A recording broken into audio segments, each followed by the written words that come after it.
제가 준비한 4위부터 만나보겠습니다. 인요한 혁신위가 제안한 이준석 전 대표, 홍준표 시장 등 징계를 취소하는 걸 오늘 국민의힘 지도부가 받아들였습니다.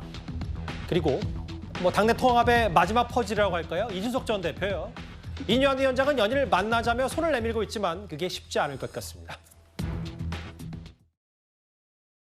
좀 만나서 듣고 싶다. 제 주장을 하고 싶은 게 아니라 도움을 받고 싶다. 많은 경험을 갖고 이 당을 만드는 데 공이 큰 걸로 알고 있는데 선거 때도 잘 도와주셨는데 앞으로 좀 도와달라. 앞으로 돕는 거를 저를 좀 가르쳐달라. 이런 뜻입니다. 이준석 전 대표와의 만남은 조율이 좀 되는 상황인가요? 잘 안 되는 것 같아요. 그럼 만남 가능성이 현재로서는 없다. 그러니까 그렇죠. 심지어는 엊그제 하도 인요한 위원장께서 답답하신지 야 저기 그 부산에서 이현주 전 의원하고 이준석 대표하고 북콘서트인가 뭔가 하는데 야 내가 거기 그냥 가버릴까 이 얘기도 하시더라고요. 그래서 그 참모 입장에서 고민하다가 그렇게까지 공식적인 행사인데 그건 아닌 것 같습니다. 저는 그렇게 조언을 드렸어요. 그건 상대방에 대한 예의가 아닌 것 같다. 어제 유승민 의원을 만난 다음에 인요한 위원장이 보인 반응 때문에 더 만날 수가 없어요. 인요한 위원장이 뭔데 유승민의 정치 매너나 정치 인생을 평가합니까? 그걸 뭐 대단한 얘기 그냥 와가지고 네. 인요한 위원장이 평가하고 이준석 만나 똑같아요. 가서 이런 걸 갈 겁니다. 오히려 이준석 만나보니까 뭐 마음의 상처가 생각보다 크지 않아. 사람 평가하고 이러려고 할 겁니다. 사람을 평가할 게 아니라 혁신위원회에 필요한 얘기를 해야 되는데 네. 그거 빠지니까 지금 혁신위가 갈수록 힘이 빠지는 거거든요. 예, 보신 그대로고 오늘 국민의힘 혁신위 대변인이죠. 김경진 전 의원이 기회되는 대로 만나겠다. 할 말 없고 지지율이나 올려라라고 국민의힘에 얘기했는데 인요한 위원장이 답답한지 상당히 진솔하게 얘기했어요.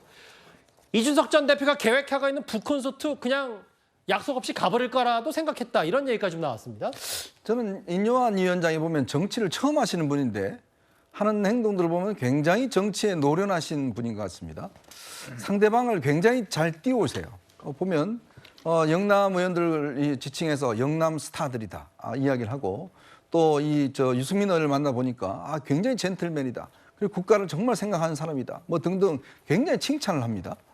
자, 그런 걸 보면 그동안 우리 정치권에서 볼 수 없었던 그런 이 캐릭터거든요. 그러니까 저는 어떤 면에서 보면 좀 변칙적인 캐릭터한테 저는 이준석 대표가 굉장히 당혹스러워하고 있다는 생각이 지울 수가 없습니다. 아하. 오늘 이야기를 보면 그런 이야기는 더 만날 수 없어요라고 이야기했잖아요. 그럼 조금 만날 마음이 있었다는 이야기 같거든요. 근데 지금 보면 인요한 위원장은 세상에요. 계속적으로 만나자 구애하자는 사람한테 국민들은 예를 들어서 이 동정심을 보내지 계속 거부하는 사람한테 동정심 보내지 않습니다. 자, 그러면 이준석 전 대표가 얼마 동안이나 저렇게 거절할 수 있을까요? 그리고 지금 이 본인에 대한 사면 이거 자체는 본인이 생각해놓았던 지금 프로그램에 없었던 이야기죠. 왜냐하면 본인은 계속 국민의힘으로부터 탄압받고 짓밟히고 그러면서 도저히 어쩔 수 없이 이제 나가서 당을 만들든지 출마하든지 이런 모양새를 생각했을 텐데 지금 갑자기 이제 사면을 해버리니까 그럼 노은병 지금 위원장 될 수도 있는 거 아니에요? 지금 또 공천받을 수도 있는 상황이 될 수도 있는 거고. 근데 정말 노원병에 나갈까요? 저는 별로 그런 생각이 없을 것 같거든요. 자, 그렇기 때문에 계속 이제 인요한 위원장을 물고 늘어지고 지지율이나 올려라 등등 이야기를 하고 있는데 지금 국민의힘 당원 아닌가요? 근데 그 당의 상대로 해서 저렇게 이야기를 하면 과연 그게 국민들이 어떻게 보실까 지지자들이 그런 측면에서 본인이 이제 김종인 위원장 만난 거 보면 거의 이제 마지막 굳히기 작업을 하는 것 같습니다. 그런데 과연 이렇게 탈당을 할 경우에 얼마만큼 정책인 영향이 있을지 지금보다 그거는 제가 볼 때는 아직까지 물음표인 것 같습니다. 그러니까 이현정 의원께 하나 더요. 왜 국민의힘 내부 사정 잘 아시니까 실제로 인요한 위원장이 언론을 통해서 배울 것도 많다. 대선 이기는데 공 세우지 않았냐. 혹은 내가 실제로 본인 콘서트도 가겠다. 이런 정도로 언론을 계속 흘리면서 손을 잡겠다, 러브콜을 보내겠다는 것 자체가 이준석 전 대표의 어떤 여러 정치적 행보, 신당, 창당, 탈당 명분에는 좀 악재다 이렇게 말씀하시는 그렇죠. 거예요? 왜냐하면요. 자꾸 이렇게 구애하고 뭔가 하려고 하고 낮은 자세로 가는 사람한테 자꾸 거절하면 나중에 그 사람이 나빠져 보여요. 왜냐하면 본질은 잊어버리고 인요한 위원장은 정말 열심히 만나려고 하는데 자꾸 거부하는 것처럼 이 모양새가 맞춰지는 거거든요. 그러니까 인요한 위원장이 기존 정치인 같으면 저렇게 못했을 겁니다. 근데 이분이 보니까요. 정치를 하신 분이 아니고 처음 들어오셔서 또 이분이 이제 생각 방식은 보니까 굉장히 미국식 방식이에요.